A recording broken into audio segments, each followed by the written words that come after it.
Well, welcome to this episode of Harvey County Talk. I'm Chad Frey. If you're expecting to see Lance, I'm sorry. But Lance called me because his voice is shot and he needed a pinch hitter today. So I get the privilege of doing that.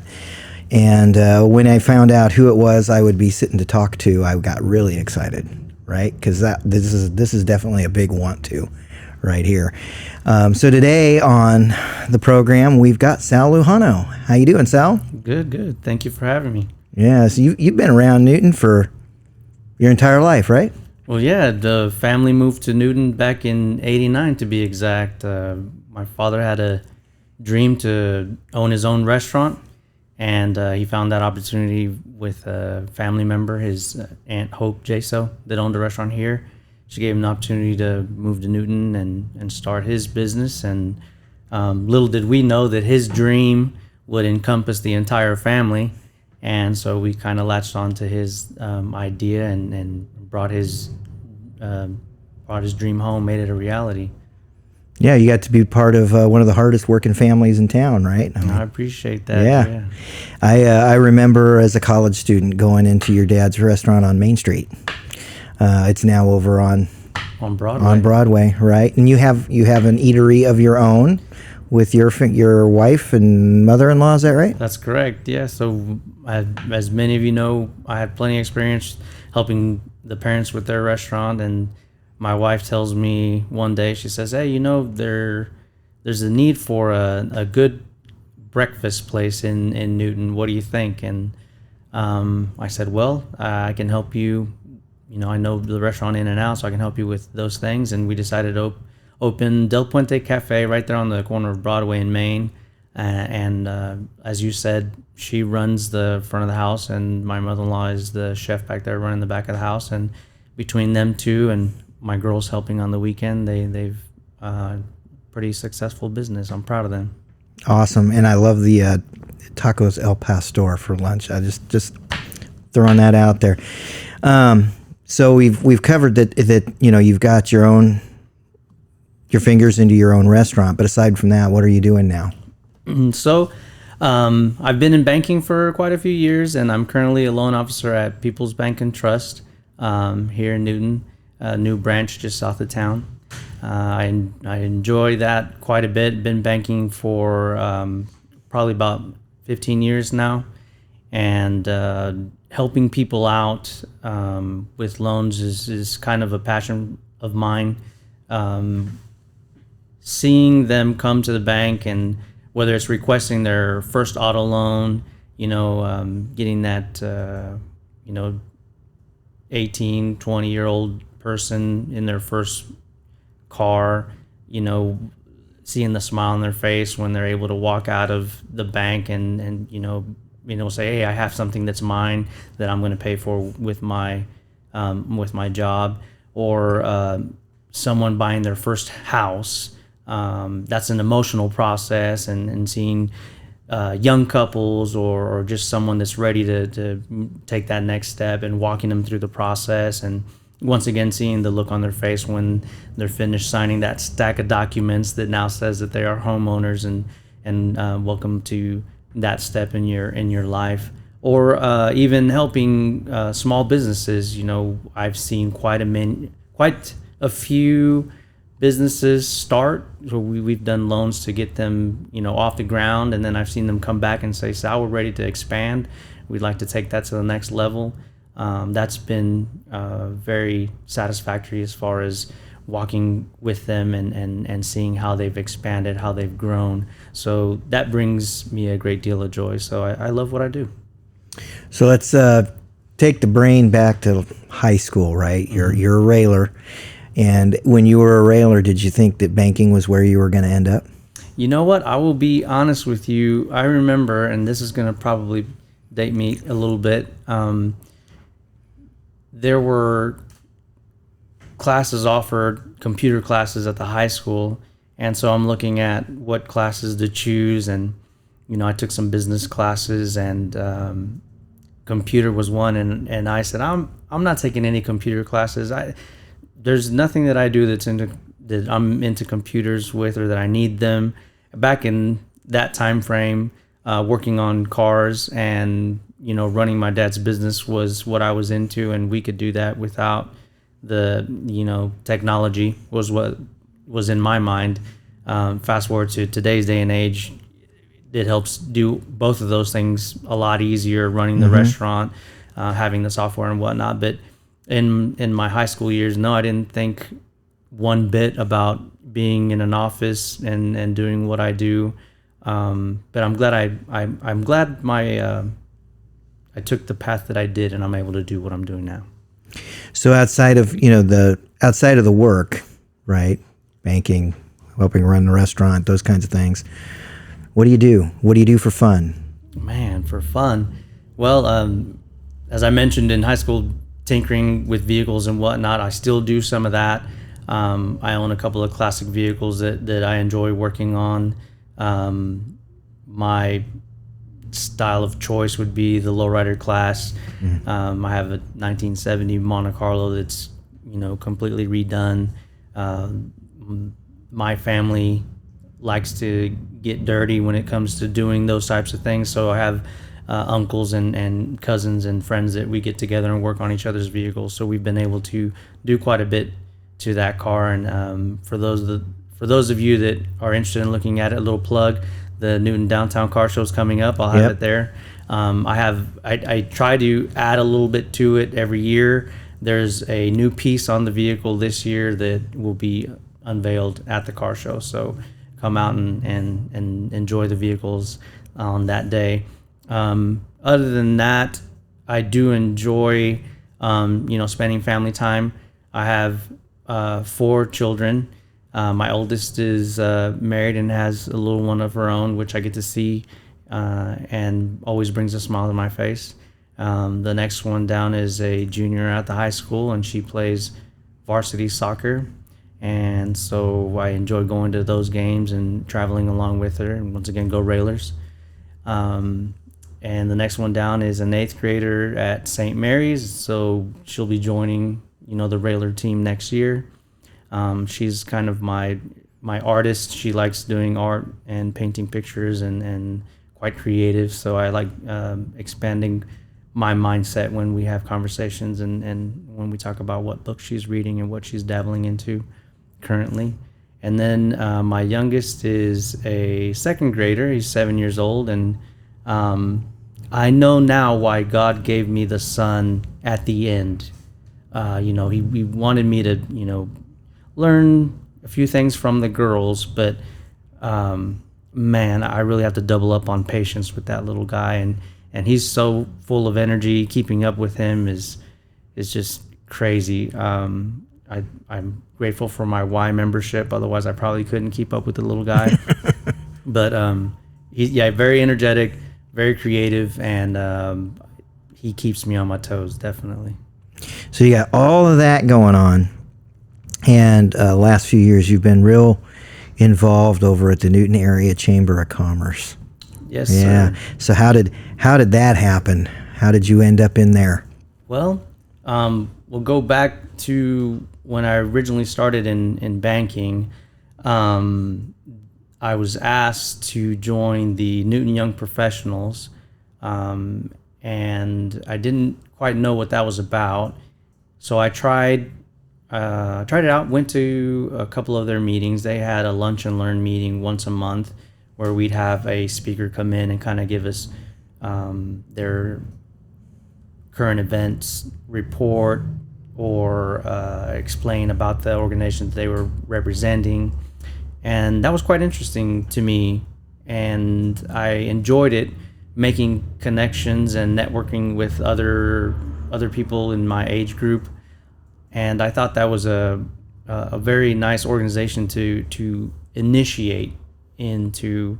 So anyone out there that's a little bit younger aged and is trying to think about what organization or where do I start, how do I get involved, the Young Professionals, which is now Emerge, would be a great place to start. And so I had the opportunity to do that, and Owen Kendall, who was the president at the time, tapped me on the shoulder and asked me if I would be interested in joining their council.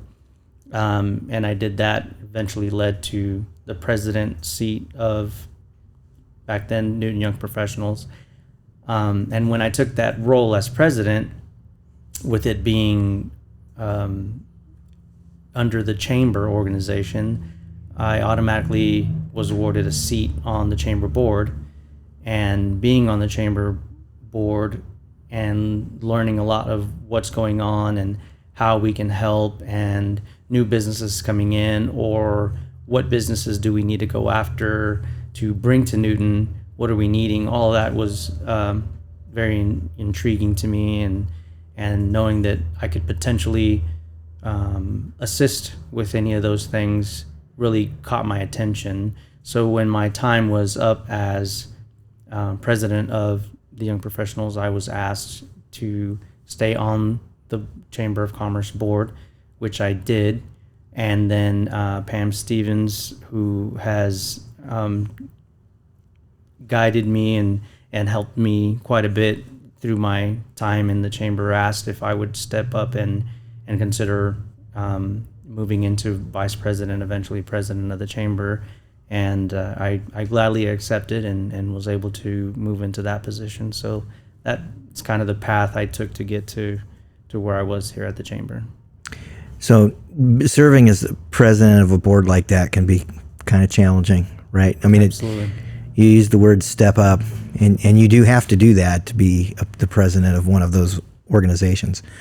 What is something that was accomplished during your time as president that you think is particularly cool or particularly important to our community? Mm-hmm. Well, the chamber does a lot, and I think that's one of the things that a lot of people don't realize. They think the chamber is just a membership, and you get a letter in the mail or maybe an email telling you a couple of the updates, and that's it. But that's not the case. There's a lot going on at the chamber. What I enjoy about the chamber, and we've seen that here in the last few years, there's always a positive that comes out of a negative, and a lot of times we don't see that. And what I mean by that is during COVID, when there was a lot of issues with businesses hurting and business owners not knowing what to do, the chamber was an excellent resource. Pam and her staff did a lot by reaching out to businesses and guiding them as to what resources were available from the state or from the feds that maybe they wouldn't have known had the chamber not reached out. Some of the chamber membership also reached out to ask if there was any assistance available, and even new members or non-members were reaching out trying to figure things out. So the chamber is an excellent resource.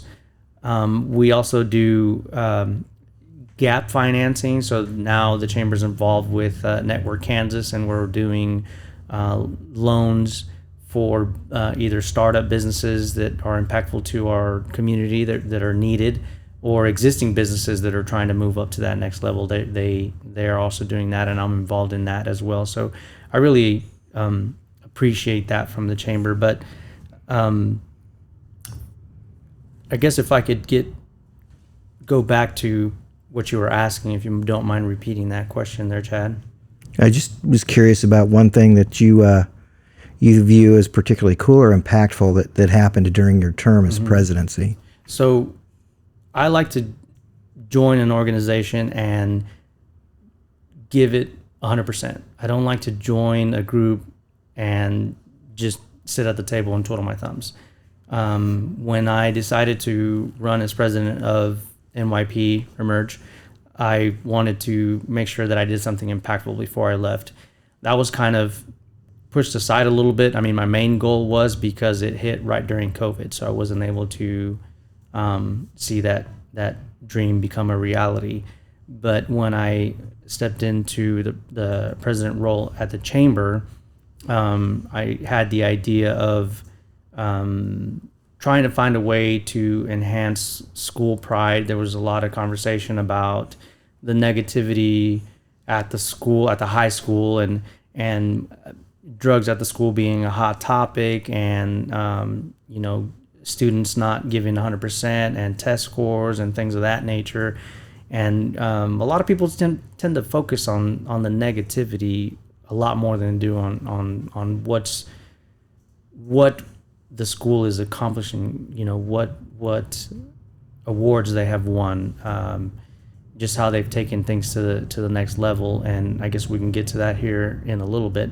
But my concern was there was a lot of trash talking on social media about our school, and I that shouldn't be happening. So I was thinking, what can I do to change that, or to show the students at the high school that we are proud of them. Those of us that are out here pushing for them and cheering them on, we're proud of them. And at the same time, I had met with a couple of Bethel College alums, and they had excellent stories on how they came to Newton, attended Bethel College, and just fabulous stories on how they enjoyed their time here, and they ended up staying and creating businesses or joining companies here that we have in our area. And that was another piece of the puzzle that I was thinking, well, we have a disconnect with Bethel just being down the street, and how much of a jewel Bethel College is for our community.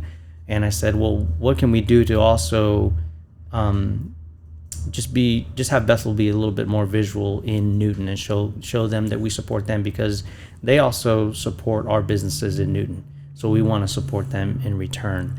And so with conversations with a few people, and me just being lucky that I had the superintendent of USD 373 on the chamber board, and also Megan Kirschner from Bethel College on the chamber board, we were able to have the discussion, and I presented my idea, and light bulbs turned on across the table, and they quickly gave us the thumbs up to see how we could pursue that. And so the idea was how we can show in our downtown area, because the chamber we have our mission and vision statement, and it has to be business oriented, and our downtown businesses are very important to us. And so if we could find a way to enhance some visuals in downtown, what would that be? And I had just come back from a school of banking session in Manhattan. And as I was in Manhattan, I noticed there were, everything was purple everywhere you went. There was excellent school pride. The students were involved throughout the city, not just on campus. And I thought to myself, well, how can we bring that home? And then not too long after that, we went to a KU game in Lawrence. Same scenario. So I said, why don't we start with bringing some of that visual back to downtown Newton? And so we thought about these banners that we could place on the light poles on Main Street. And Fred Van Rankin brought to my attention that the high school has an excellent shop facility that they could participate in creating these brackets that would hold the banners. And I was like, wow, that's an excellent idea. And so we went and talked to the shop director there, and he said that was definitely something that they could do. I received a prototype from the city of Newton on what that bracket should look like, and I handed it over to them. Reconvened with them a few weeks later, and they had created their own bracket, and they had even integrated a safety mechanism to the bracket to keep the poles from falling off, or the flags from being pulled off, which I thought was excellent. And a few months later, when everything went into production, we ran out of time, so we had to allow for summer break to go in there, and then we reconvened and had them finish out the brackets. And the banners were ordered for Newton High School and for Bethel College, and we were able to work with the city of Newton to get those mounted on those light poles up and down Main Street. And as you know, they are now a part of our downtown, and we've received a lot of kudos for that project. And to me, it was just to let the students know that we support them 100%. Well, and I think due to the importance of that, I'm thinking back to an interview done by Lance with Chris Toohey. Right, athletes at all levels notice this stuff. Absolutely. I mean, all levels. So they've got it was either a conference or national championship for junior college golf, and they're driving through downtown, and somewhere downtown they saw a welcome sign, welcome NCJA, and that left an impression on them. They're like, man, this is like playing in my hometown. So it is noticed, right? It goes to the impact and the coolness of that project, that it's going to be noticed, and it's going to be noticed by all levels. Yep, absolutely. I totally agree. And the fact that we could integrate, the city of Newton and Newton High School and the city of North Newton with Bethel College. Yeah. That was just, I think, a great collaboration between us all. Yeah, and the importance, I think, of including Bethel, it goes back to my days as a student, right? I'll date myself, man. When we wanted to go do something off campus, we had choices, and the choices were the Fox Theater downtown for a movie. Now I'm really dating myself, right? Fox Theater downtown for a movie, Charlie's Restaurant, because they were open 24 hours a day. Cheese fries?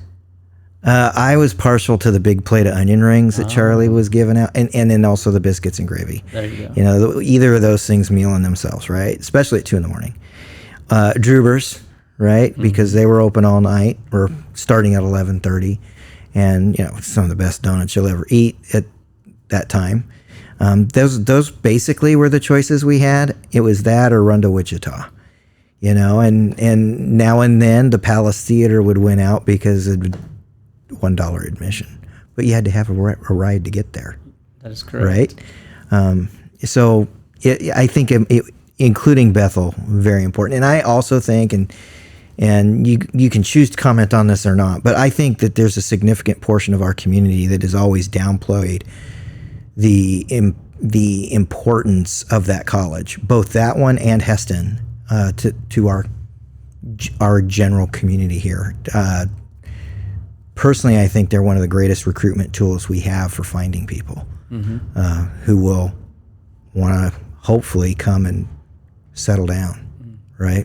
Absolutely. No, and like I said on the, in my comment that I had talked to a few Bethel grads and kind of listened to their story. Bethel College is a part of Newton just as much as it is a part of North Newton. Those entrepreneurs, they've planted their roots here in our city, and they're giving back to their community. So we were able to bring them here and give them that, grade A education, and then they were able to give back by establishing their business and what they've learned from that college and give back to our community. So I'm very grateful that they decided to stay. So I'm grateful for the college for being there, and the partnership that they also have with Newton High to be able to make connections and get some of our students just down the street to that college. So it is an asset. Heston College as well. I've been to that campus. Excellent facility. They have a lot to offer. As we know that they've recently expanded what they can offer there as well. But, we have quality education just down the street. Yep. So I'm going to ask a couple questions from a series that I've been doing that's called 5 Questions, 5 Answers. I'm going to ask all 5. But I do want to ask a couple of those. We'll call it the cans and crossover moment, right? And, one of the questions we've been asking some of our local leaders, and I think it's the most important that we've been asking, is that, your perception of what our greatest challenge for our community at a local level. What is it? What is the greatest challenge at this time? I think that our greatest challenge is ourselves, to be honest with you. And let me elaborate just a little bit. In my line of work and with the restaurant business, I get to see a lot of people from outside the community. And when those people come, whether it's to the bank to see me there and see, about a loan, or whether it's at the restaurant and, I'm feeding them breakfast or lunch. And I like to have conversations. I'm a people person, so, pick their brain a little bit, or they ask me some questions and a conversation begins. I hear a lot of good things about our city from people that are not even residents of the city. They see the beauty that this city has to offer. They see the greatness. They see the momentum. They see the growth. And then you talk to some of our citizens, and I'm not saying all of them are this way, but you talk to some of them, and then they tend to get a little bit negative, and they don't see everything that we have. And it's sad that it's that way, because we have these commodities here, and we take them for granted, and it shouldn't be that way. And sometimes it takes those people that are from the outside looking in to wake us up and say, hey, you guys actually have it pretty good over there. It's not as bad as you think. So what role do you think local media, and I'm rephrasing a question here, but local media needs to be playing in promoting civic participation, community involvement, those types of things? What role do they need to play, and what role should they play? I understand that, reporting on extreme things probably sells a lot better than commending the accolades, but we should probably focus a lot on what, all the positive and all the good that's going on. I know that, I very seldom do you see on social media, the good things that are going on. And if you do, you see short little comments about it. And when something negative shows up on social media, most of the time it's not factual, taken out of content. And then you go look at those comments, and there's storybooks on people's opinions, and they, I guess what I'm trying to say is, they put so much energy into the negative, and it just creates more negativity. If we could harness that energy and move it over to the positive and focus on those things, we could overshadow the negativity real quick, in my opinion. So if the media could help guide us in that direction, I think that would be a good start. And of course, tell them things like go to Leadership Newton, right? Yeah, absolutely. That's from what I understand, it's a very large group this go around, so there may be just a few seats left. So if you're interested, definitely take advantage of that. Yeah, well, I'm gonna have a brief here pretty soon, telling people that if you don't get signed up now, you're not gonna be able to get signed up, and that's a program that I went through a number of years ago. I as well. Yeah, it's a good one.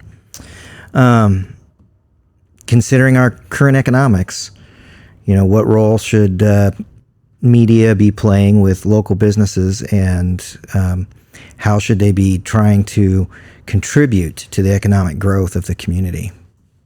Oh, I would say support, just help support. And anytime that we could get, once again, a positive story on some of our local businesses, that would be great. There's a lot of times we need reminders that certain businesses are here, that a lot of those businesses also contribute to the city. So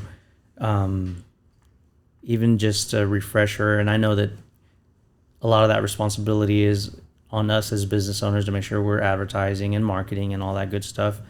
But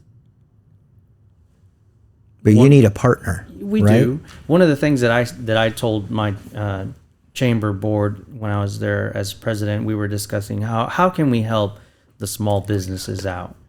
And I say, well, if we can, a lot of times you have to put yourself in their shoes. Like, for example, the small businesses may not have enough funding for huge marketing campaigns or advertising. So when they're out there posting a few things here on Facebook, help them out by sharing it.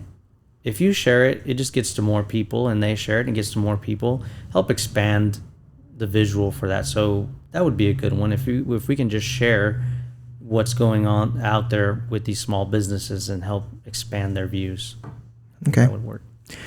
Well, Lance always gives the guest the last word, so you're going to get the last word. What do you got, Sal? What's our last word of the day? Well, I guess it would just be a series of words instead of one word. But yeah. I think that I strongly recommend serving, giving back to the community. That's very important. I've been given many opportunities in the community to get to where I'm at now. Previous bosses, teachers in my life, acquaintances that have pushed me to do something that I didn't think I could do. And, I owe that all to them. Now, how do I give back and do the same for the next group of people that are coming up to serve? So don't be afraid to step up and serve. And, those of us that are up here, the quote that's at the high school, we rise by lifting others. Let's do that.